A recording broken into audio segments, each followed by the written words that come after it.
আসসালামু আলাইকুম প্রিয় ছাত্রছাত্রী অভিভাবকবৃন্দ, সকলকে বেঙ্গল আইডিয়াল স্কুল চ্যানেলে স্বাগতম।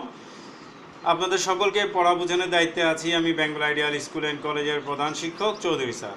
এই চ্যানেলে প্লে থেকে দশম শ্রেণী পর্যন্ত সকল বিষয় বুঝিয়ে পড়ানো হয়। বিস্তারিতভাবে জানতে ডিসক্রিপশন বক্স দেখুন। আমাদের আজকের আলোচনার বিষয় দ্বিতীয় শ্রেণীর ইংরেজি পর্ব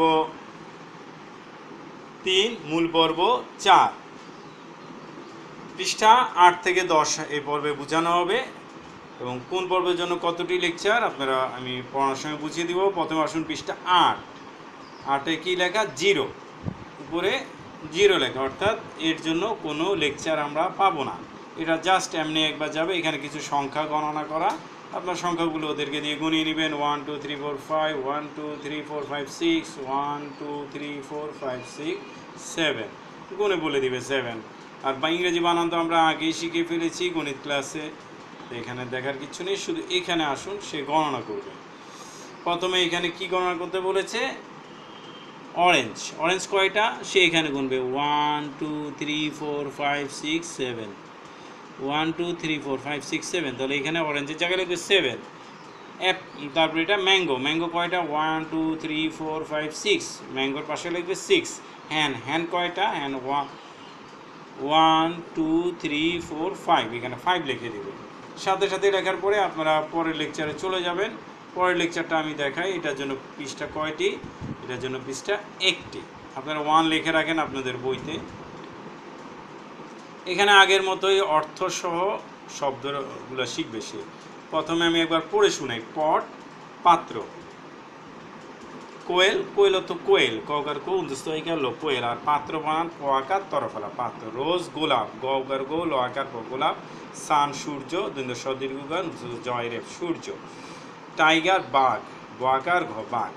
প্রথমে আপনারা অর্থসহ শিখাবেন, এগুলো বেশিরভাগই পারার কথা। তারপর আপনি মুখে ইংরেজি বানানগুলো ধরবেন। আপনি পট বানান ধরবেন, কোয়েল বানান ধরবেন, রোজ বানান ধরবেন, সান বানান, টাইগার বানান। তারপরে বলেন বানানগুলোর অর্থ বলো। অর্থ বলবে পট পাত্র বানান ধরবেন, কোয়েল অর্থ কোয়েল বানান ধরবেন, রোজ মানে গোলাপ বানান ধরবেন, সান সূর্য বানান ধরবেন, টাইগার বাঘ বানান ধরবেন। তারপর আপনি ইংরেজি খাতায় আপনি মুখে বলবেন, এখানে লেখো পট, ও লিখবে পিওটি পট, পিটা বড় হাতে লিখবে, কমা দিয়ে দিবে। কোয়েল কিউটা বড় হাতে লিখবে, কমা দিয়ে দিবে কোয়েল লেখার পর। রোজের 8টা বড় ক্যাপিটাল লেটার রেখে কমা দিয়ে দিবে। তারপর সানের এসটা ক্যাপিটাল লেটার দিয়ে কমা দিয়ে দেবে। টাইগারের টিটা ক্যাপিটাল লেটার, কমা। ক্যাপিটাল লেটার স্মল লেটার কিন্তু আপনি বলে দিবেন। প্রত্যেকটা শব্দের প্রথম অক্ষর তুমি ক্যাপিটাল লেটার দিয়ে করো। তবে স্মল লেটার দিয়েও করা যায়, নিষেধ নাই। তবে আপনি বলবেন, কেন ওকে ক্যাপিটাল লেটারও একটু প্র্যাকটিস করতে হবে, শুধু স্মল লেটার দিয়ে করলে তো প্র্যাকটিসটা হবে না।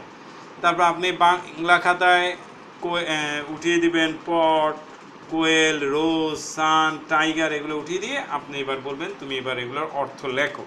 অর্থাৎ সে বাংলা খাতায় বাংলাতেই লিখবে। এবার আসুন নিচের ছবিগুলো দেখিয়ে আপনি ওকে দিয়ে, এটা কমপ্লিট হওয়ার পর ছবিগুলো দেখিয়ে আপনি বলবেন লেখো। এটা কি? কোয়েল, ইংরেজিতে কোয়েল লিখবে। এটা কি? রোজ, এখানে রোজ লিখবে। এটা পট, এখানে পট লিখবে। এটা টাইগার লিখবে। এটা সান, এই পাশে সান লিখবে। তারপর আসুন পৃষ্ঠা আমরা 10-এ চলে যাই।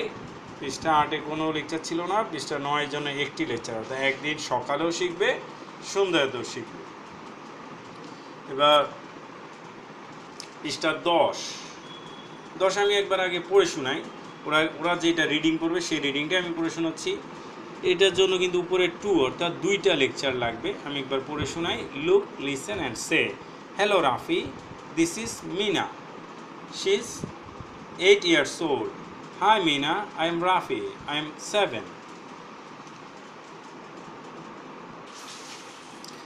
এই যে এতটুকু পড়লো, এর জন্য সে একটি লেকচার, মানে একদিন সকালে এবং রাতে সে পড়বে, বানান শিখবে এবং আপনি ওকে লিখতে দিবেন। জাস্ট রিডিং, আপনি মুখে বলবেন হ্যালো লেখো, কমা লেখো, রাফি নামের প্রথম অক্ষর কিন্তু ক্যাপিটাল লেটার, আর শুরুতে হ্যালো হিস্ট্যাগ ক্যাপিটাল লেটার, ফুল স্টপটাও বলে দিবেন। তারপর পরের লাইনে প্রত্যেকটার জন্য আলাদা আলাদা লাইনে লেখাবেন। পরের লাইনে আপনি মুখে বলবেন দিস লেখো, দিস লিখলো, একটু ফাঁকা রাখো। আমি আগে বলেছিলাম মাঝখানে একটা কলম বা পেন্সিল সমান ফাঁকা।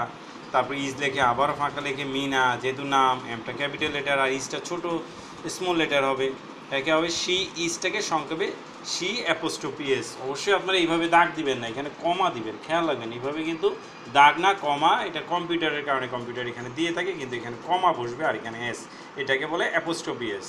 সংক্ষিপ্ত রূপেও বসে, এর বুঝাইতে হয়, এখানে সংক্ষিপ্ত ইজের বসে, ইজের সংক্ষিপ্ত রূপ। তারপরে এইটটা বলবেন অঙ্কে লেখো, ইংলিশে 8 লেখো, তবে ইয়ার্স ওল্ড একইভাবে এগুলোও লেখাবেন। এবার আসেন আপনি পরের দিন, এটা একটির জন্য পরের দিন সে কী করবে। এখানেও সে লুক লিসেন অ্যান্ড সে, এটাও কিন্তু আপনার লেখাতে পারেন, মাঝে মাঝে লেখাবেন লুক লিসেন সে, এগুলো মুখে ধরবেন লেখাবেন। এটার অর্থটা আগে একবার পড়ে শোনাই।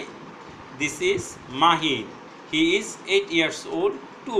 এখানে মনে রাখবেন টুটা একটু চাপ দিয়ে একটু জোরে টেন, অনেকে টু বলে না, টু সঠিক না, টু না, এটা টু। টু টু একটা হচ্ছে শুধু টি ও টু, একটা টি ডাবল ও টু।